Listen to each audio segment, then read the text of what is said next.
Welcome to This Explainer. Okay, we're diving straight into a super fascinating real world case study today. We're going to look closely at the actual life cycle of a compact SUV purchase, from that exciting initial investment right down to the sobering realization of what happens when the honeymoon phase inevitably ends. We always talk about cars in terms of their brand new specs on a dealership lot, but what does the day to day reality actually look like 4 years down the line? Well, let's find out. So, get this. The specific car we're looking at today is exactly 4 years old, but the odometer? It's sitting at a surprisingly low 22,000 kilometers. I mean, do the math. That is barely over 5,000 kilometers a year. For a modern vehicle, that's virtually nothing. It tells us right out of the gate that this car is absolutely not doing the daily commuter grind. It's barely being driven at all. Which brings us to the obvious question. Why on earth is a perfectly good 4-year-old SUV just sitting parked at home? According to the owner, this vehicle literally spends weeks at a time just chilling in the driveway. It's basically reserved for highly specific occasions, like attending weddings, visiting relatives for festivals, family functions, that kind of thing. So we have to ask ourselves, why is a highly reliable car collecting dust instead of being used as a daily driver? To really understand how we got here, we got to rewind to day one.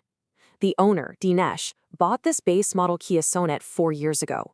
It came equipped with a 1.2-liter naturally aspirated petrol engine, and it cost him an initial investment of about 9.7 lakh rupees. At the time, he just wanted an elevated driving position, something taller and more commanding than a standard hatchback. But he was working with a very specific budget. Now, Dinesh absolutely loved the look of this car, and he wanted that premium, top-tier vibe without the top-tier price tag, right? So he went all out on aftermarket upgrades. We're talking fresh alloy wheels, completely upgraded LED lighting, a custom front grille, and he even swapped out the steering wheel. From the outside, you would literally never guess this started out as a base model. It looks totally transformed and is kept impeccably clean. But fast forward to today, and you've got this wild split personality going on. On one side, the car is pristine. It's super reliable, the AC is ice cold, zero mechanical faults. But on the flip side, the owner's daily driving experience is a constant struggle with sluggish pickup and some seriously disappointing mileage. It is a perfect storm of automotive frustration bubbling right beneath a shiny exterior. Section 1. The good. Unbeatable reliability. Let's kick things off with the positives. Because let's be totally fair here. When it comes to keeping its showroom condition, this car has been an absolute rock. Over 4 whole years of ownership, it hasn't suffered a single engine breakdown. Not one. The original stock factory battery, still going strong.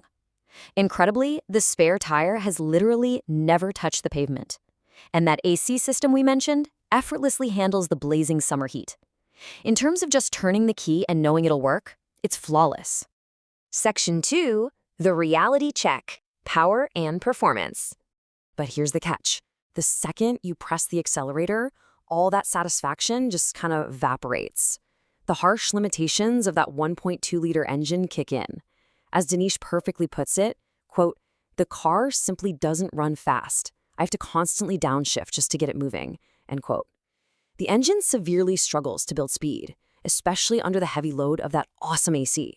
If you tap the brakes in traffic, boom, you're forced to drop down the second or third gear just to build momentum again.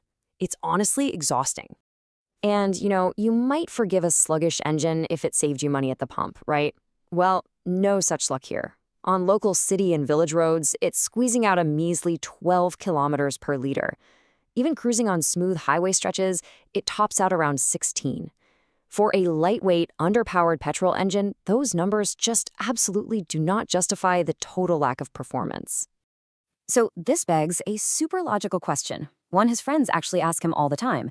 If the petrol engine is weak, thirsty, and expensive to run, why not just slap an aftermarket CNG kit in there? It would drastically cut running costs, right? Well, it's actually a lot trickier than just rolling into a mechanic's shop. It all comes down to a classic warranty trap. When he bought the car in year 1, the manufacturer threw in a free 5-year extended warranty as a promo. Since we're currently in year 4, slicing into the engine's fuel system to install a CNG kit right now would completely and instantly void that remaining official warranty. And this really highlights the high cost of compromise. Official spare parts for this brand are notoriously expensive. Risking the warranty for some CNG fuel savings is a massive financial gamble. If something major in the electronics or engine were to fail after the install, the out-of-pocket repair bills would totally wipe out any money he saved on fuel. He's just not willing to roll the dice like that while he still has coverage.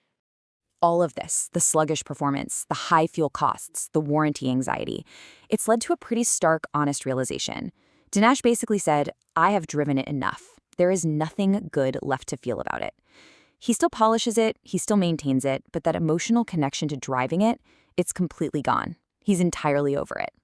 Section 3. The Dream Resolution. Moving up. So where does an owner go from here? Being so fed up with his compact SUV has really lit a fire in him for a major zero compromises upgrade. And that dream car has a very specific name, the Mahindra Scorpio Classic. Not a sedan, not another small crossover, but a full-fledged SUV. He actually has a very specific checklist for this next purchase. He wants that towering, commanding stance you only get from a Scorpio Classic. It absolutely has to be in what he calls the mafia black color. He's totally done with bench seats, so he craves those plush captain seats in the middle row. And above all, he needs the sheer space to fit his whole family comfortably on long road trips without feeling cramped. It's really the ultimate evolution of a car owner. On one side, you have the compact compromise, a small footprint and a weak engine bought to fit a budget 4 years ago. On the other side, the full-size dream with commanding presence and serious power. It represents the shift from feeling constrained to finally owning a vehicle that matches his newfound confidence. He considers himself an experienced, heavy driver now, ready for something substantial. Which leaves us with a really fascinating question to wrap up this explainer. Think about this journey. The car itself didn't break down. Actually, its reliability is incredible. So, did the car fail, or did the owner just simply outgrow his first choice?